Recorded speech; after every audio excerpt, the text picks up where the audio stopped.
साथ संगत अगर जिंदगी में आनंद लज्जत लेना चाहती है, अगर आप किसी कारणवश दुखी हैं, आपको टेंशन है, कोई परेशानी, कोई बीमारी है, कोई घरेलू, कोई पारिवारिक समस्या है, आप घंटा सुबह घंटा शाम 2-1 महीने सुमरण करके देख लो। जो आपकी समस्या है उसके लिए परमपिता परमात्मा से प्रार्थना करो, हे मालिक, हे सतगुरु दीनदयाल, हे अल्लाह वाहिगुरु राम, मुझे ये परेशानी है, ये प्रॉब्लम है। और फिर घंटा सुमरन करो कि तू रहमत करने से दूर कर दे। आप 2 महीने सुमरण करो, यकीनन वो आपकी समस्या 100% चली जाएगी, 2-4% नहीं।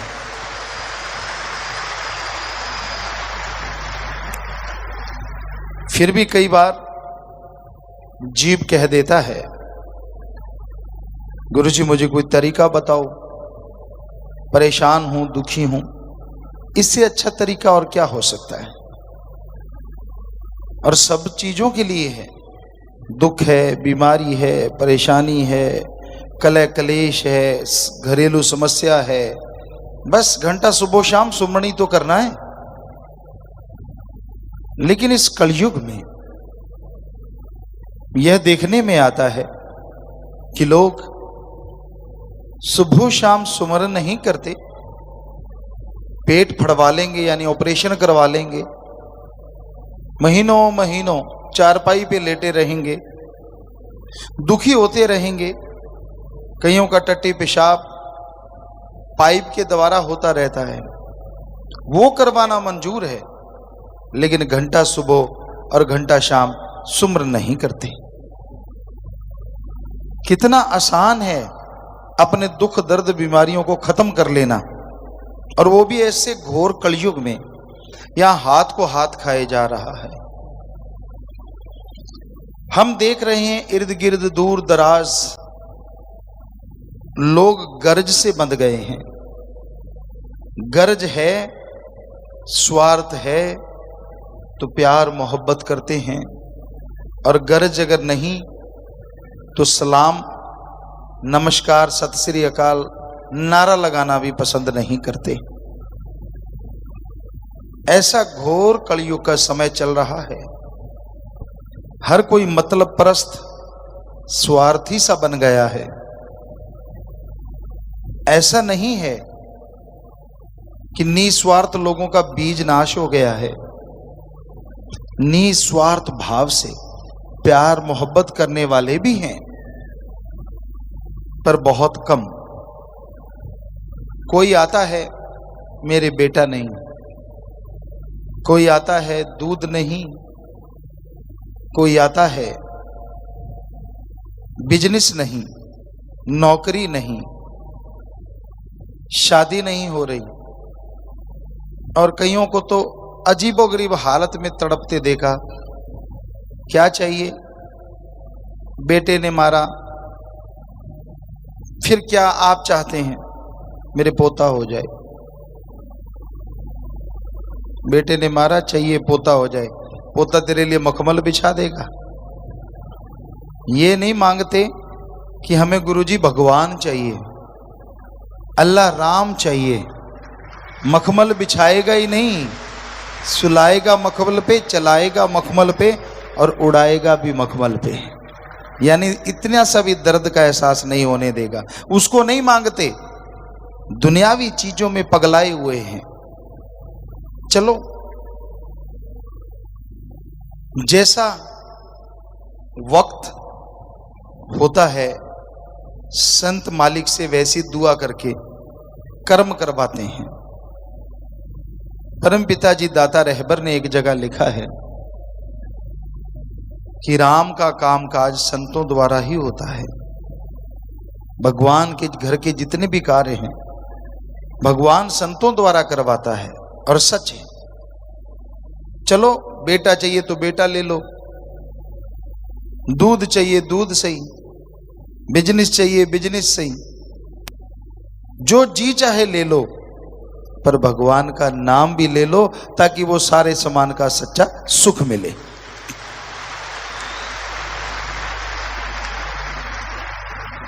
फिर भी इंसान सुमरन नहीं करता, मन मते दौड़ता है, मन मते कार्य करता है, मन के ख्यालों में दिन रात खोया रहता है, निंदा करता है। मां बाप की निंदा नहीं करनी चाहिए, पर मां बाप भगवान नहीं होते, मां बाप भी गलत हो सकते हैं। इस घोर कलयुग में हर चीज संभव है, एक ही असंभव है, भगवान और उसका सच्चा संत कभी किसी का बुरा करते ही नहीं, सोचते ही नहीं।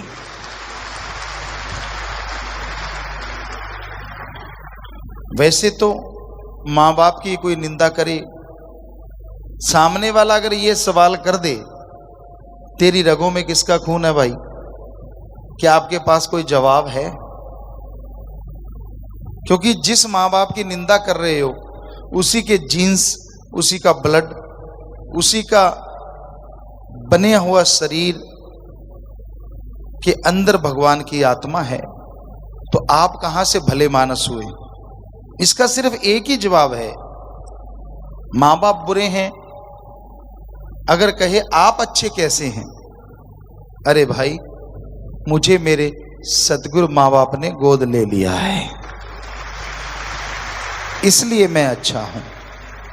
मां बाप सिर्फ मां बाप रह गए, उन्होंने सतगुरु अल्लाह वाहिगुरु को अपना हाथ नहीं पकड़ाया, इसलिए वो बुराइयों में फंसे हैं। इसमें मेरा कोई कारण नहीं, उनके अपने कर्म हैं। ये तो पॉसिबल है, ये तो संभव है। तो आज के दौर में हमने देखा, अगर मतलब है तो लोग बात करते हैं, मतलब है तो दुआ सलाम करते हैं, उल्टा धौंस और जमाते हैं, लोगों को साबित करते हैं कि मैं सही हूं, मेरे माँ बाप नहीं सही, मेरा पीर फकीर गुरु नहीं सही। सूरज पश्चिम में उग सकता है, गुरु गलत हुई कभी हो नहीं सकता।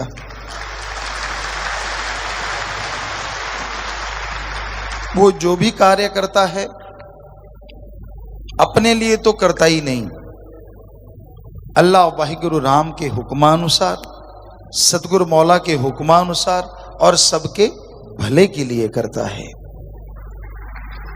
आप सत्संगी हैं, आम दुनिया से बहुत मामलों में बहुत ज्यादा आगे हैं, लेकिन फिर भी कहीं ना कहीं आप जो भी बिजनेस करते हैं, जो भी व्यापार करते हैं, अपने बच्चों के लिए, माँ बाप के लिए, शरीर के लिए, और कुछ लोग परमार्थ के लिए करते हैं। पर संत का परिवार कितना बड़ा होता है। भगवान ने जो भी चीज पैदा कर दी, स्थूल जो दिखते हैं, सूक्ष्म दिखते नहीं शरीर उनके हैं, और कारण देवी देवता, संत पीर फकीर के लिए भी वो सब औलाद होती है जो भगवान की औलाद होती है। आपको अपने घर का फिक्र है, कईयों को विषय विकारों का फिक्र है, धोखा देते हैं अपने आप को, पति पत्नी एक दूसरे को, चलता रहता है ये काम। लेकिन कितने लोगों का फिक्र, 2 4 5 10 20। और जरा सोचिए, एक फकीर को सारी सृष्टि ही नहीं, सारी त्रिलोकी नहीं, त्रिलोकियों का फिक्र होता है। वो मालिक से दुआ करते रहते हैं, उनका भला मांगते रहते हैं, उनके भले के लिए हर कार्य करते रहते हैं। इतने सेल्फिश मत बनो, खुद गर्ज मत बनो, बल्कि बुलंदी से रूहानियत के जज्बे को अपनाओ। सबका भला करो, सबका भला सोचो। हम आपको गारंटी देते हैं, अगर ऐसी भावना पैदा कर लोगे आपको सुमरन से पहले ये प्रार्थना नहीं करनी पड़ेगी कि मुझे दुख से मुक्त कर दो, मेरी प्रॉब्लम का सॉल्व कर दो, मेरी परेशानियों को दूर कर दो, मुझे टेंशन फ्री कर दो, क्योंकि ये बुराइयां भगवान आने ही नहीं देंगे। जो भगवान की औलाद का भला किया करते हैं, भगवान की औलाद का भला सोचते हैं, मालिक उनका भला जरूर करते हैं। संत कभी झूठ नहीं बोला करते। संत अगर किसी मुरीद को ये बोल दें कि बेटा तू बहुत सेवा करता है, तो उसमें झूठ नहीं होता, डायरेक्ट एंड डायरेक्ट वाकई वो सेवा करता है। इंसान वहां तक नहीं पहुंच सकता यहां तक रूहानियत गहरी है। ये इतनी गहरी है कि इसमें जितना कोई धंसता चला जाता है ये गहराती चली जाती है, जितना कोई उड़ता जाता है ये उड़ती चली जाती है। रूहानियत सूफियत में एक ही असूल है, गुरु वचन मानो और गुरु को मानो। कई लोग क्या कहते हैं, मैं गुरु को बहुत मानता हूं पर गुरु वचन नहीं मानता। कई लोग ऐसे होते हैं सामने सामने नमस्कार करते हैं और पीठ पीछे ले तेरे की दे तेरे की। हमने आपको कई बार सुनाया एक लड़के की बात, आज फिर वही बात जुबान पे आ गई। हमें ये नहीं याद क्लास कौन सी थी, एक टीचर थे, सारे बच्चे बड़े डरा करते थे उससे, उनको बुखार हुआ या पता नहीं कैसे वो आए नहीं। उस समय टीचरों को गुरुजी या मास्टर जी कहा जाता था, तो वो 10 दिन बाद आए। हम सब लोगों ने पूछा, कुछ लोग थे 3-4 गुरुजी के ऐसे सजदा करना नमस्कार करना आदत सी थी हमारी, तो बाकी पता नहीं। तो ऐसे पूछा, गुरुजी आप ठीक हैं, कैसे हैं मास्टर जी आप ठीक हैं? हाँ ठीक हूँ, बुखार था। 4-5 बच्चों ने ऐसे साथ पूछा, एक बच्चे ने भी यूं हाथ किया और वापस आ गया। बड़ी हैरानी हुई, वो बड़ा शरारती अव्वल दर्जे का, जिसे पढ़ाई के लिहाज से कही तो निकम्मा बच्चा था। हमने कहा आज तेरे अंदर भी दर्द पैदा हो गया, तूने भी यार मास्टर जी का पूछा, गुरुजी का पूछा, ठीक हो? हंसने लगा जोर जोर से। हमने कहा हंस क्यों रहा है? कहता आप क्या सोचते हो मैंने कुछ पूछा? हमने कहा हाँ आप पाँव के ऐसे हाथ लगा के आए हो। कहते नहीं नहीं, मैं तो ऐसे पाँव के हाथ लगा के आया था, मास्टर जी मरे नहीं फिर आ गए। तो ऐसे ऐसे लोग बैठे हैं भाई, किसी का कुछ भरोसा नहीं, पर वो जैसे हर किसी का कोई मालिक होता है ना। आप पंजाबियों को कई बार ये होता है कि जो चीज पसंद आ गई, जैसे कट्टा तिंगड़ दे, कई बच्चे कहते पिताजी जब देख लो पंजाब का प्रोग्राम होता है उनकी एक ही फरमाइश होती है, कट्टा तिंगड़ दे किले दे जोर थी। कईयों को तो पता ही नहीं होता क्या है, कट्टा क्या होता है और किला क्या होता है और तिंगड़ना क्या होता है। तो इस बार भी हमें पूछा बच्चों ने कि पिताजी पापा जी इसका क्या मतलब है? हमने कहा बेटा मतलब अगर वैसे बाहर का देखें तो कुछ और है, लेकिन अगर इस मुहावरे का अर्थ है तो उसका मतलब है कि वो कट्टे को इतना मान है, उसके अंदर इतना विश्वास है, दृढ़ यकीन है अपने किले पे, कि उस किले के जोर पे वो छलांगे मार रहा है कि मैं गिरूंगा नहीं, मुझे कुछ नहीं होगा, मुझे वो गिरने नहीं देगा, जिससे मैं बंधा हूं वो मुझे इधर उधर जाने नहीं देगा, वहीं रखेगा, मेरे कोई चोट नहीं लगेगी। इतना यकीन है मैं कितना भी जोर लगा लूं मेरे चोट नहीं लगने वाली, मैं गिरने वाला नहीं, किला उखड़ने वाला नहीं। और अगर उसको आदमियों पे लगाओ कि मेरा मालिक मेरा सतगुरु मेरा मौला इतना जबरदस्त है, मेरा उस पर इतना दृढ़ यकीन है कि मेरा मालिक पूरा है, वो मुझे कहीं भी गिरने नहीं देगा, पूरी लाइफ दोनों जहान में मेरा साथ देगा, मेरे को मान है, मुझे उस पे बेहद मान है। तो इसी तरह इंसान अपने मालिक पे, अल्लाह पे, वाहिगुरु पे, सदगुरु पे दृढ़ यकीन रखता है तो उसकी जिंदगी की तमाम बुराइयां दूर होती हैं, खुशियां आती चली जाती हैं, दृढ़ यकीन बनता चला जाता है। तो आप अपने अंदर की भावना को शुद्ध रखो, कभी किसी का बुरा मत किया करो, बुरा सोचा ना करो। तो जैसे वो किले पे कट्टा तिंगड़ता है, हर किसी को मान होता है। गांव में एक सिपाही से हाथ मिला लिया तो कई आस पड़ोस वाले डरने लग जाते हैं यार, और अगर कहीं इंस्पेक्टर से हाथ मिला लो तो पूरा गांव कांपने लगता था पहले, यार इसका तो इंस्पेक्टर से हाथ मिला हुआ है। तो यानी किला अलग अलग है, किसी का तो वो सिपाही है, किसी का इंस्पेक्टर है, किसी का एमएलए एमपी है, किसी का कोई। उसी के दम पे हर कोई ऐसा करता रहता है। तो फकीरों, किसी का एमएलए एमपी है, किसी का कोई, उसी के दम पे हर कोई ऐसा करता रहता है। तो फकीरों को भी लोग बहुत बुरा बोलते हैं, अच्छा बोलते हैं, गलत सोचते हैं, अच्छा सोचते हैं, बुरा करना चाहते हैं।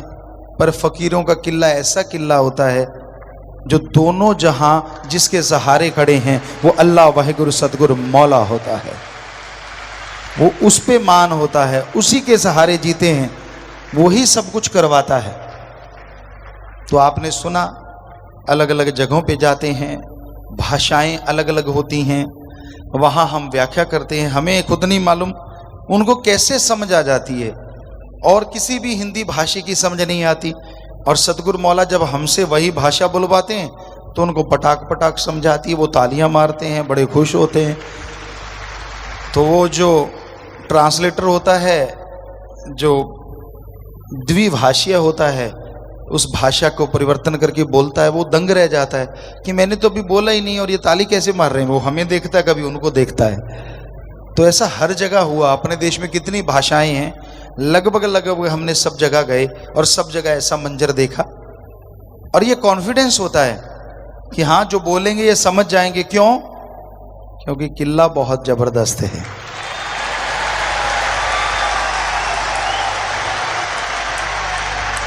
कहते हैं ना, रूहानियत में एक कहावत है, खस्म एक बार बनाना होता है।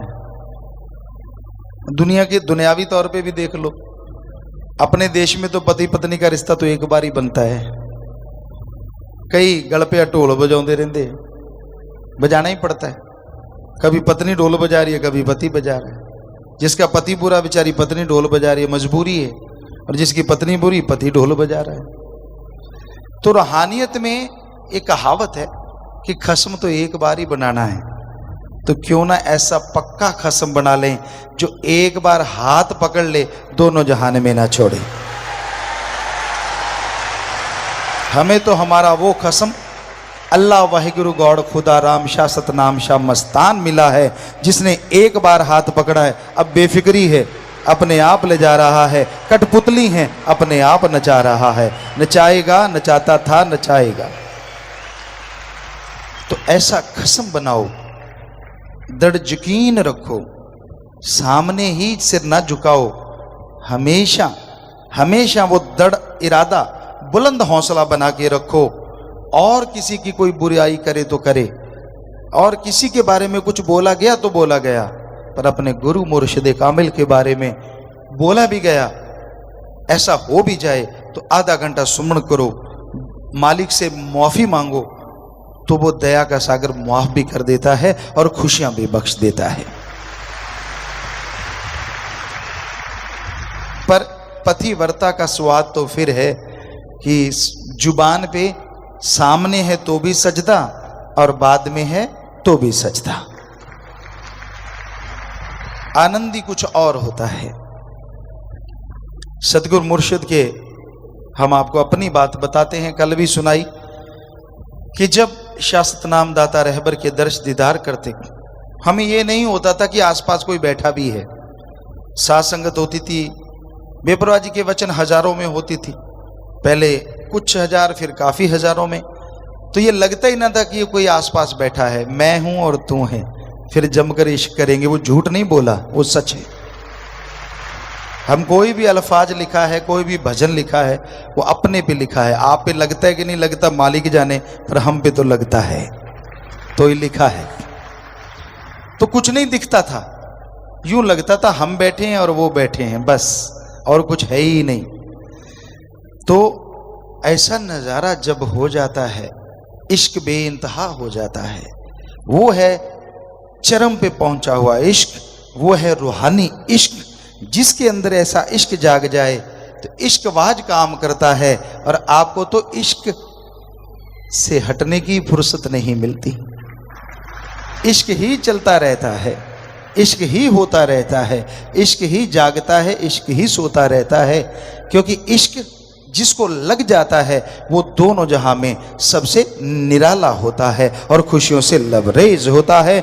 उसकी जिंदगी में बहार रहती है, पतझड़ का मौसम कभी नहीं आता। तो मुर्शिद कामिल सतगुरु मौला से प्यार करो, बेइंतहा करो। उसके लिए कोई रेड लाइन नहीं है, बाकी हर किसी के लिए रेड लाइन है। एक सीमा तक प्यार करो रिश्तों के प्रति। ज्यादा करोगे तो दुखी हो जाओगे, परेशान हो जाओगे। इसलिए एक सीमा तय की है हमारे समाज ने, वहां तक प्यार करो। दोस्ती, मित्रता, पति पत्नी, माँ बाप, बेटा बेटी, बहन भाई, एक सीमा है। उस सीमा रेखा को टच मत करो, बस उसी में रह के प्यार करो।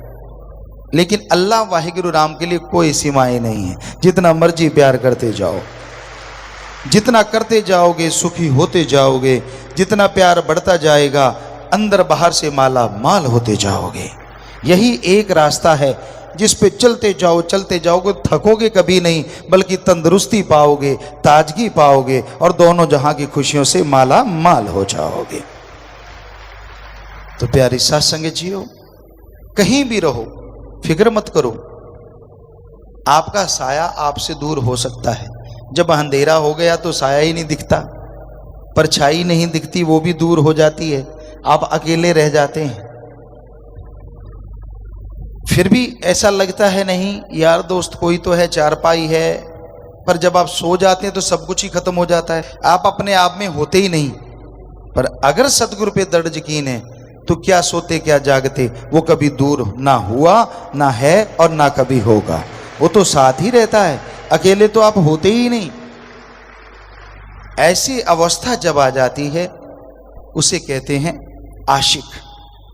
ये है मालिक का आशिक, ये है मालिक से प्यार करने वाला, बेइंतहा मोहब्बत करने वाला।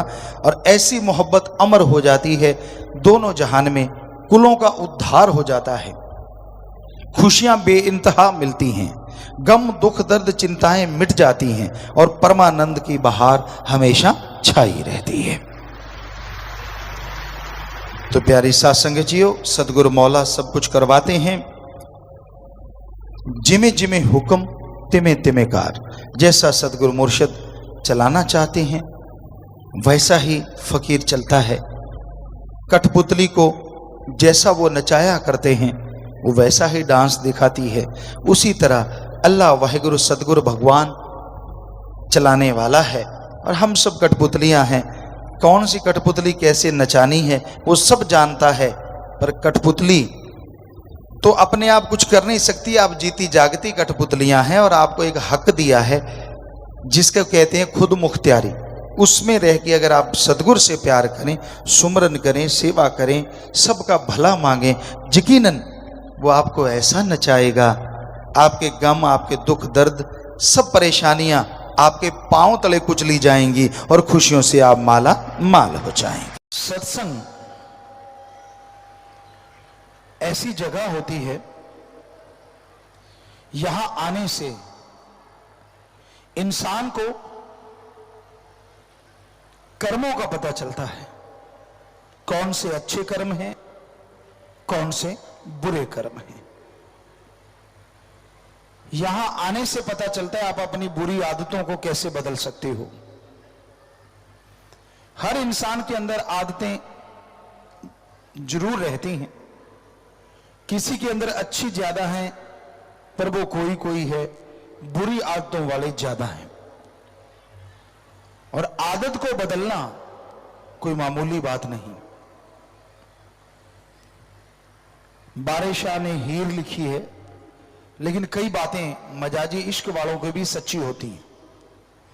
बारे शाह ना आदतां जांदियां जी, भावें कट्टिए पोरियां पोरियां च, कि अगर बंद बंद भी अलग कर दें, जितने जोड़ हैं, जिसको जो आदत पड़ी है वो उसे छोड़ता नहीं। आपने देखा होगा घर में गाय भैंस, अच्छा हरा चारा डालो, दाना डालो, लेकिन कईयों की आदत होती है रस्सा ही चबाती है। तो उसी तरह इंसान की आदतें हैं। इंसान को भगवान के बराबर का दर्जा, यानी नर और नारायण में कोई फर्क नहीं रहता। अगर नर सुमरन कर ले, भक्ति कर ले, तो वो भगवान का रूप बन सकता है। पशु पक्षी ऐसा नहीं कर सकते।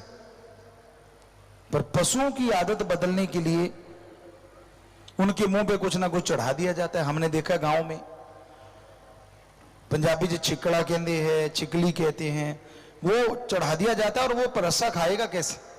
पर आदमी के कौन चढ़ाए? ये तो मर्जी का मालिक है, इसे कौन रोक सकता है? कोई भी नहीं। हां, जब मार पड़ती है, जब ठोकर लगती है, तब इंसान संभलना शुरू करता है। कितना अच्छा हो कि ठोकर लगने से पहले ही संभल जाओ। कबीर जी ने लिखा है, मना रे तेरी आदत ने, कोई बदलेगा हरि जन सूर। चोर जुआरी क्या बदलेंगे तो माया के मजदूर। मना रे तेरी आदत ने, कोई बदलेगा हरि जन सूर। चोर जुआरी एक तो वो होते हैं जो रात को चोरी करते हैं, और एक वो होते हैं जो दिन दिहाड़े लूटते हैं। 10 रुपए का सामान आपको 100 रुपए का देते। आप अगर यार दोस्तों कहते चले यार तेरे को छोड़ देता हूं, 20 रुपए छोड़ देता हूं, आप बड़े खुश होते हो, यार मैं 20 रुपए छुड़वा के लाया हूं, ये नहीं पता 70 में फिर भी ठोक दिया। क्योंकि वो चोर नजर नहीं आते, सफेद पोश, दुकान ये वो काम करने वाले आप दुनियादारी में आम देखते होंगे, लेकिन सिर्फ रात वाले चोर से आप पहरा रखते हैं। तो जो माया के मजदूर, आज दुनिया को हमने देखा है, हाथ भी उसी से मिलाते हैं। कोई बड़ा आदमी, ऊंचा कोई रुतबा हो, कोई नौकरी पेशा हो, या राज पहुंच हो, गांव का पंच सरपंच हो, क्यों हाथ मिलाते हैं? क्योंकि इससे यारी डालेंगे तो कुछ मिलेगा। आज के इंसान में इतनी ज्यादा खुदगर्जी आ गई, स्वार्थीपन आ गया कि ये स्वार्थ के बिना दूसरी कोई बात करना ही नहीं चाहता। बस स्वार्थ, निजी स्वार्थ। भाई भाई का दुश्मन बना बैठा है। सोच के देखो, एक ही मां के गर्भ से पैदा हुए, दोनों के अंदर एक ही मां बाप का खून, ऐसी क्या चीज आ जाती है कि जिसकी वजह से दोनों एक दूसरे को मारने पे तुल जाते हैं? काम वासना, क्रोध, लोभ, मोह, अहंकार, मन माया। या तो पैसे का चक्कर होगा, या औरत, या जमीन जायदाद का चक्कर होगा, या फिर क्रोधवश ऐसा कर बैठते हैं। आम ही सुना होगा, अपने भाई ने भाई को मार दिया। अजी छोड़िए, बेटा बाप को मार देता है ना हैरानी की बात। जब जिनके बच्चे हैं वो दिल पे हाथ रख के देखो, छोटे से को पालते हैं, बड़ा करते हैं, पहले पढ़ाओ जी, बच्चे जाते नहीं पढ़ने, डांटते हैं, प्यार देते हैं, बड़ा करते हैं, और बड़ा होके वो अपने बाप को ही मारता है। ऐसी क्या चीज आ गई? ज्यादातर केसेस में दौलत, रुपया, पैसा। लानत ऐसी औलाद पे और लानत ऐसे खून पे, पर ये कलयुग है। यहां स्वार्थ के बिना इंसान को कुछ भी अच्छा नहीं लगता। खुद की मांग पूरी होती है तो ठीक है, बल्कि कई बच्चे तो ये कह देते हैं अपने मां बाप को, ना पैदा करते, मैंने कौन सा कहा था कि मुझे पैदा करो। वाह, कईयों को लगता है हम ऐसी बात कह के बहुत बड़ा तीर मार लेते हैं, आगे मां बाप बोल नहीं पाते। अरे हकीकत ये है, कोई किसी को नहीं कहता कि मुझे पैदा करो, वो भगवान जब चाहता है तो वो पत्थरों में भी जिंदगी दे देता है। आप तो इंसान की कोख से पैदा हुए हो, एक मां की कोख से पैदा हुए हो। मां बाप की क्या ताकत। बहुत लोग हैं जो बेऔलाद घूमते हैं, तड़फते हैं हमारे बच्चा हो जाए, वो भी स्त्री और पुरुष होते हैं, पर ईश्वर की मर्जी नहीं तो नहीं होता बच्चा, चाहे यहां मर्जी घूमते फिरें। और आप झट से कह देते हो मुझे पैदा क्यों किया। लानत ऐसे नौजवानों पे। उन्होंने तो कभी अपने बाप से नहीं पूछा कि हमें पैदा क्यों किया। हैरानी है ऐसी बात कहने पे। अपने मां बाप की इज्जत नहीं करते, आप किसकी करोगे। अरे वो मां, सर्दी का मौसम जरा याद कीजिए, आप पेशाब कर देते थे बिस्तर में और वो बेचारी उठती थी, आपको अपनी सुक्की जगह पे लेटाती थी और खुद गिल्ली जगह लेट जाती थी, और आप उसे मारते हो। लानत ऐसे नौजवानों पे। मां का ऋण तो उतारा ही नहीं जा सकता, कैसे उतारोगे कर्जा। कभी किसी को मौका मिलता है, मां बाप बुजुर्ग हो जाते हैं, बेचारे उठ नहीं पाते, यहां तक कि टट्टी पेशाब भी नहीं जा पाते, और आप उनके बेटे बेटियां नाकबों से कोड़ते हो, आपको बदबू आती है। आपकी मां को तो नहीं बदबू आई जब आपकी वो पोटी पहुंचा करती थी, आपकी मां को तो कभी बदबू नहीं आई, आपको अपनी मां से बदबू, अपने बाप से बदबू। कैसा है ये युग, कैसे हैं ये लोग, बड़ी हैरानी होती है। अरे ऋण उतारने का मौका मिला है, उन्होंने आपका साफ किया, मालिक ना करे कि ऐसा मौका किसी को मिले, चलते फिरते ही जाएं। लेकिन लोग पता क्या कहते हैं हमारे पास आके, पिताजी हमारी माताजी बीमार हैं। हमने कहा ठीक है बेटा प्रसाद ले जाओ, मालिक से दुआ करेंगे वो ठीक हो जाएं। कहते नहीं जी नहीं। हमने कहा और क्या। कहते कोई ऐसा प्रसाद दे दो उनकी मुक्ति हो जाए। बताओ। हमने कहा जिंदगी बचाने के लिए तो हम भगवान से प्रार्थना कर सकते हैं, पर किसी को मारने के लिए कल्पना भी नहीं कर सकते, प्रार्थना करना तो दूर की बात। कैसे है ना आज के टाइम, मुक्ति मां बाप की नहीं खुद की मुक्ति चाहते हैं, क्योंकि संभालना पड़ रहा है। कई किसी जगह पे हमने गांव में देखा, बुजुर्गों को हरा चारा जहां पशुओं का होता है ना, वहां चारपाई डाल देते हैं, बेचारा वहीं बोलता रहता है, अकेला रह जाता है। क्यों। कहते हमारे बीच में बड़बड़ करता है। अरे फिर क्या हो गया यार, जन्मदाता है आपका, आपको जन्म दिया है, अपने खून से सिंचा है आपको, आपने पल में उनको एक जगह अलग ही डाल दिया। कभी अकेले खुद रह के देखो, ऐसे रूम में अकेले जिंदगी बिता के देखो, आपको पता चलेगा आप कितना जुल्म कर रहे हो अपने मां बाप पे। बहुत पहले की एक बात, एक उदाहरण आपको देना चाहते हैं।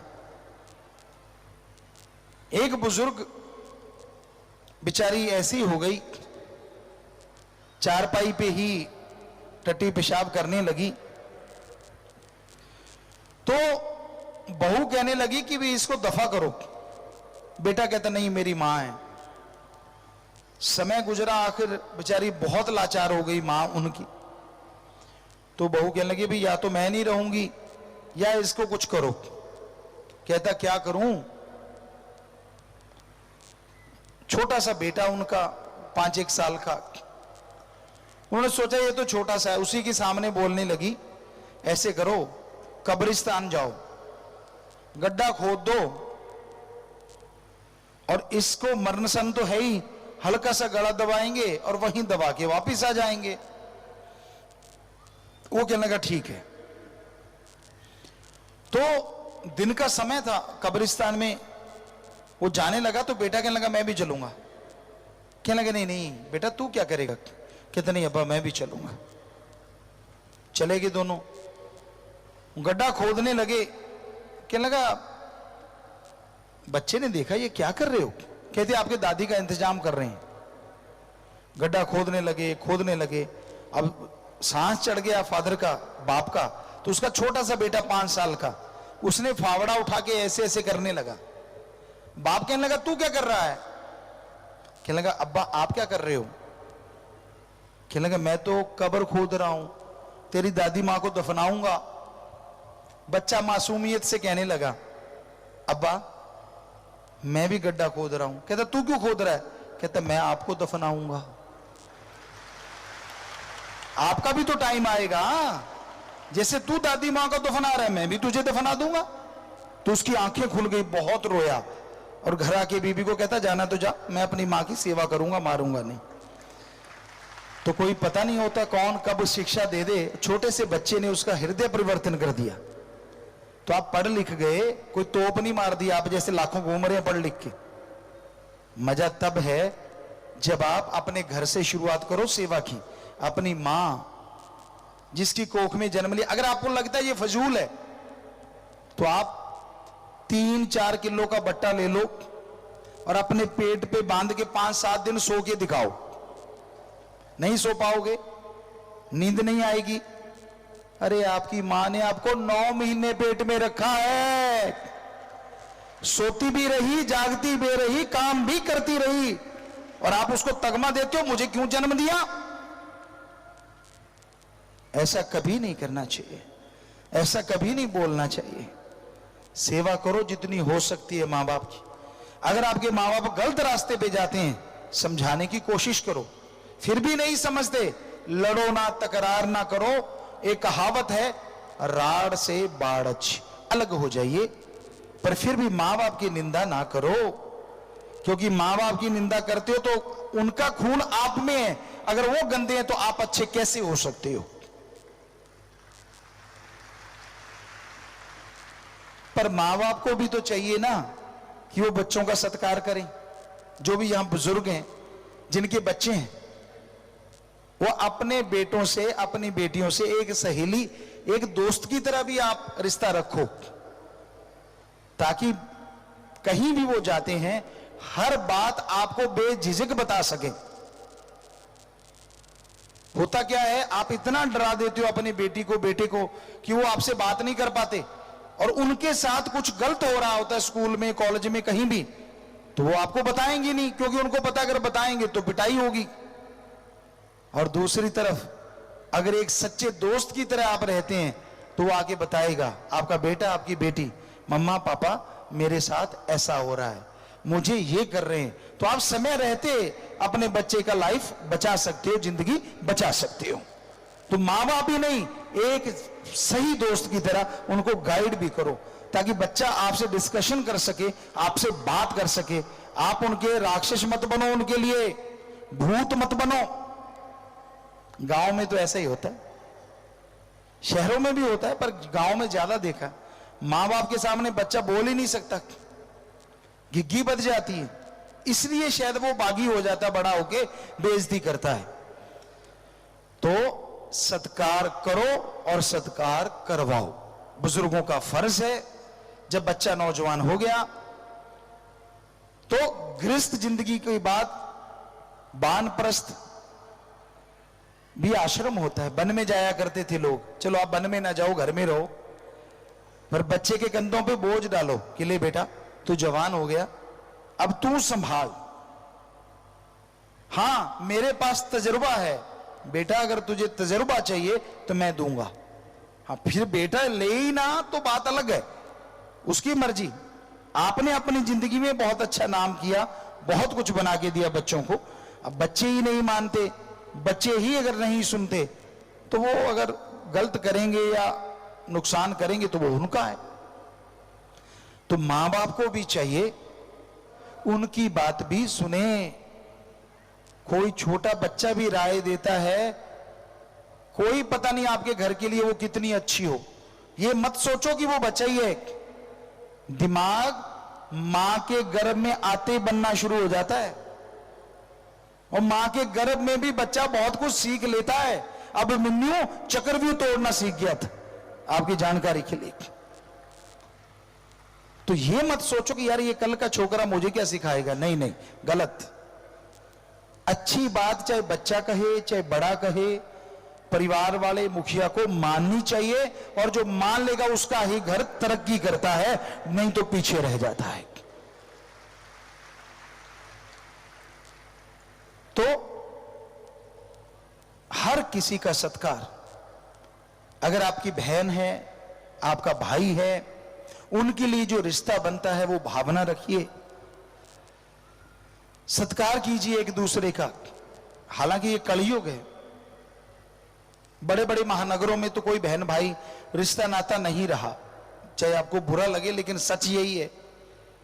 जो वेदों में लिखा था, श्री गुरु गोविंद सिंह जी महाराज ने लिखा था, बहुत संत पीर फकीरों ने लिखा था, आज वो सच नजर आता है। उन्होंने कहा था ऐसा कलयुग आएगा, उसे कहेंगे घोर कलयुग, जिसमें रिश्ते नाते खत्म हो जाएंगे, रिश्ते रह जाएंगे स्त्री और पुरुष का, बाकी सब खत्म।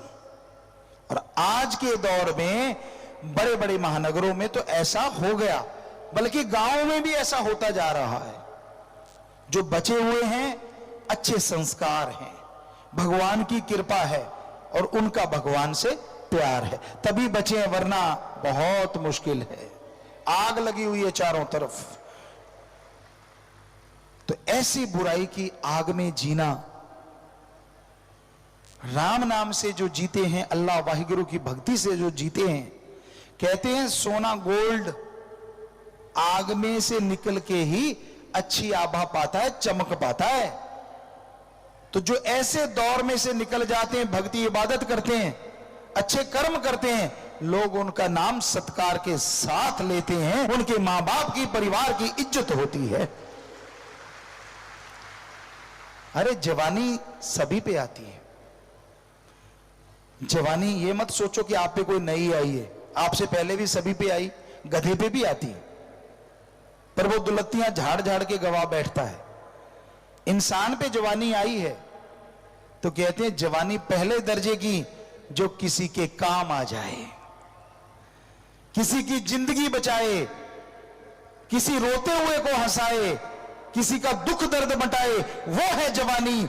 पर अगर ये जवानी किसी को रुला दे, किसी को तड़पा दे, तो ये जवानी नहीं, ये राक्षसीपन है, ये शैतानियत है। और हमारे धर्मों में लिखा है जवानी की भक्ति पहले दर्जे की, अव्वल दर्जे की मंजूर होती है मालिक के दरबार में बचपन और जवानी। इसमें जो भक्ति करने लग जाते हैं तो फिर वो ध्रुव की तरह अलग ही नजर आते हैं। अरे बुरे कर्म तो आज के युग में हर कोई कर रहा है, आप करोगे तो कौन सा अलग कर लिया। मजा तब है जब आप अच्छा कर्म कर डालो, सारी दुनिया से अलग पहचान बना लो, लोग कहें वाह धन्य है इसके मां बाप जिसने इसको जन्म दिया। मजा आ जाए जवानी का। जीना तो सबने है, पशु भी जीते हैं। आप तुलना करके देखो, खाता पीता इंसान है, खाते पशु भी हैं।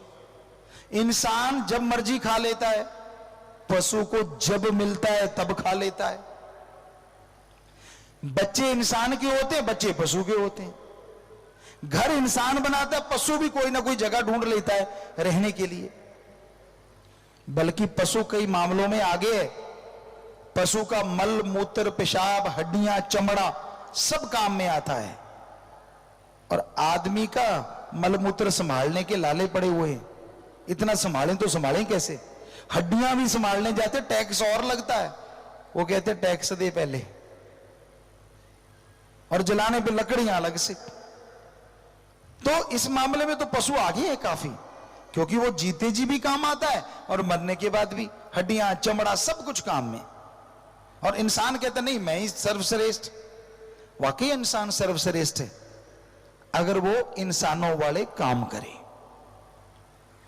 एक इंसान हजारों पशुओं को बचा सकता है, जबकि हजारों पशु एक इंसान को नहीं बचा सकते। इसलिए इंसान सर्वश्रेष्ठ है।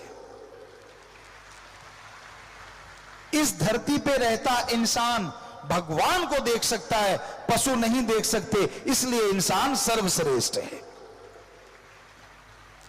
इंसान इंसान वाले कार्य करके इस जहानी दोनों जहान में अपना मां बाप का कुलों का नाम रोशन कर सकता है, पशु नहीं कर सकते, इसलिए इंसान सर्वश्रेष्ठ है। पर आज उल्टा हुआ पड़ा है। एक उदाहरण आपको देते हैं। राजस्थान में हिरण बहुत होते, मिर्ग मारते नहीं उधर लोग, लेकिन खेतीबाड़ी करते हैं तो अब खेती को बचाना भी तो जरूरी है ना। हिरण आके खेती चर जाते हैं, तो हम लोग क्या करते थे, कांटेदार तार लगा देते थे, झाड़ियां लगा देते थे खेती के साइड में, कि भाई अगर आएंगे तो वो वापस चले जाएंगे। लेकिन जानवर तो जानवर है। यहां से नाला काट के, खाड़ा काट के पानी लगाते हैं, पंजाबी च नक्का कहते, उसमें से झुक के वो अंदर घुस जाते हैं और फसल खा जाते हैं। तो एक बार क्या हुआ, हम लोगों ने देखा कुछ हिरण मेरे घूम रहे हैं, तो जैसे हम लोग आए वो भागे डर के, तार के ऊपर से छलांग लगा गए, लेकिन एक के चोट लग गई। चोट लगी तो खून बहने लगा। बड़े बड़े टीले थे राजस्थान में, तो हमने देखा क्या होगा, वो भाग गए। टीले के अंदर झोंक होती है, नीचे जगह खाली, नीची जगह होती है, तो ढलान होती है वहां नीची जगह। हम टीले के पीछे छुपते छुपते छुपते छुपते जाके देखने लगे। ध्यान से सुनिएगा, जिसके खून बह रहा था, बाकी सारे टोले ने, मिर्गों ने उसको घेर रखा था, और एक मिर्ग उसके खून वाली जगह को चाट रहा था, लगातार अपनी जीभ से चाट रहा था, चाट रहा था, चाट रहा था। थोड़ी देर में उसका खून आना बंद हो गया। यानी उनका वो डॉक्टर ही होगा, हमें लगता है। खून आना बंद हो गया, मिर्ग चले गए। ये तो है पशु की बात। अब देखो इंसान, आपने भी देखा होगा, रोड के किनारे कोई इंसान जख्मी पड़ा होता है, गाड़ियां आती हैं, थोड़ी धीरे होती हैं, उसको देखती हैं और फिर स्पीड पकड़ लेती हैं। अब आप सच सच बताओ, इंसान कौन है और पशु कौन है? पशु के चोट लगी, पशुओं ने घेर के उसको ठीक कर लिया। इंसान के चोट लगी, इंसान अपनी गाड़ियां लेके भाग जाता है। तो आज इंसान पशु बना बैठा है और पशु इंसान बने बैठे हैं। लानत। अरे चोट लगी है बेचारे के, उसे हॉस्पिटल पहुंचा दो। आदमी की जिंदगी बचाने से बड़ा पुण्य कोई नहीं होता। लेकिन किसके पास टाइम है? अगर आपका बेटा हुआ तो, अगर आपका रिश्तेदार हुआ तो टाइम है। तो ये गलत बात, ऐसा नहीं करना चाहिए। दीन दुखियों की मदद करना ही इंसानियत है, मानवता है। किसी को तड़फाना, किसी को सताना, ये ही राक्षस होते हैं, और राक्षसों के सींग नहीं होते। इंसान बनो।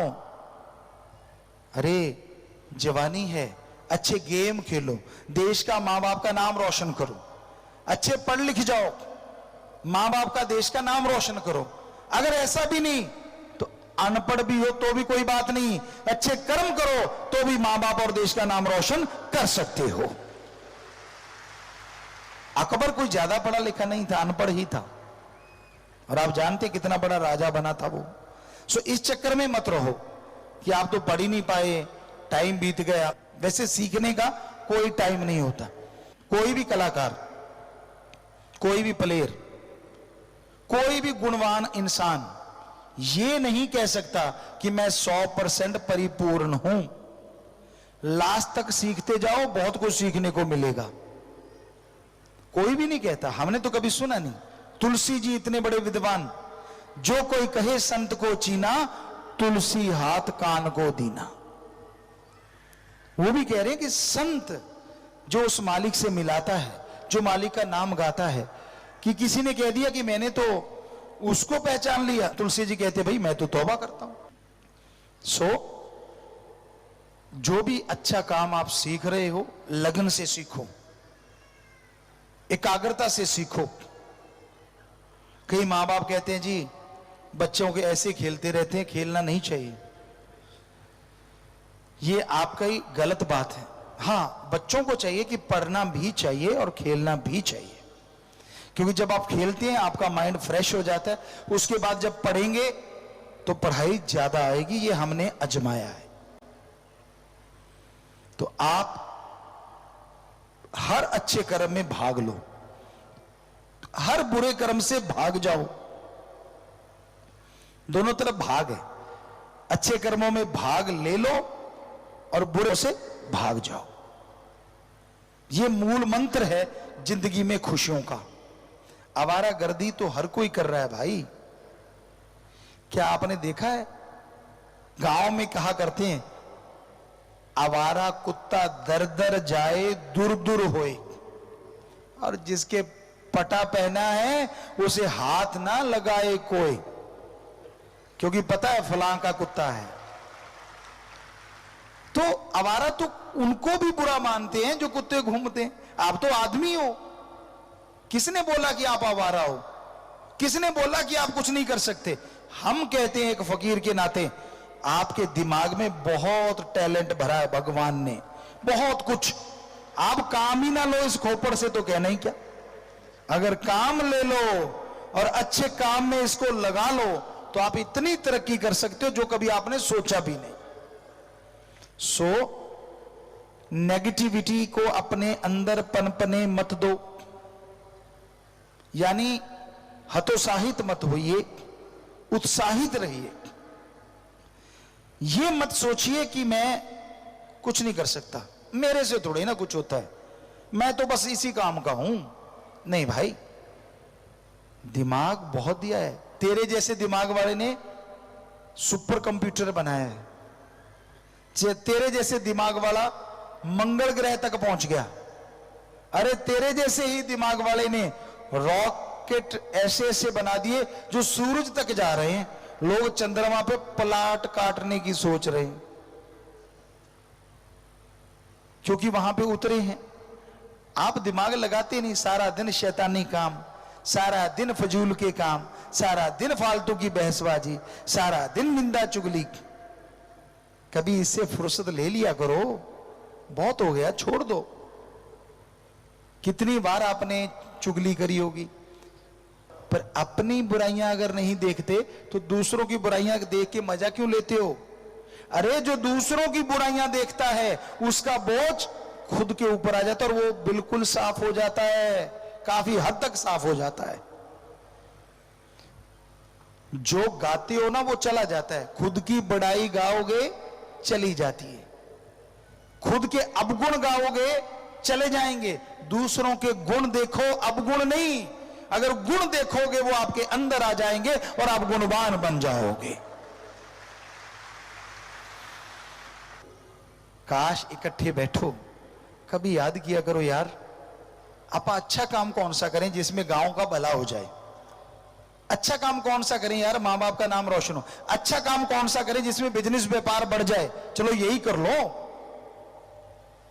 लेकिन आप तो कहते हो कौन सा काम करें साथ वाली दुकान पे आग लग जाए, कौन सा काम करें इनके ग्राहक आने बंद हो जाए, कोई तबीज डालेंगे चौरस्ते पे। आपने देखा होगा, आज के बच्चों ने भी देखा होगा, वो एक होता नारियल और एक काफी पैसे से डाल के उसमें, हम लोग तो उसको तोड़ के खा जाते थे, पैसे कोई सामान ले लेते थे, कुछ नहीं होता, बकवास। आप मत खाना, हमारी बात कुछ और थी, कहीं खाने लग जाओ, क्योंकि उसमें जहर भी डाल सकते हैं लोग, कुछ पता नहीं किसी का।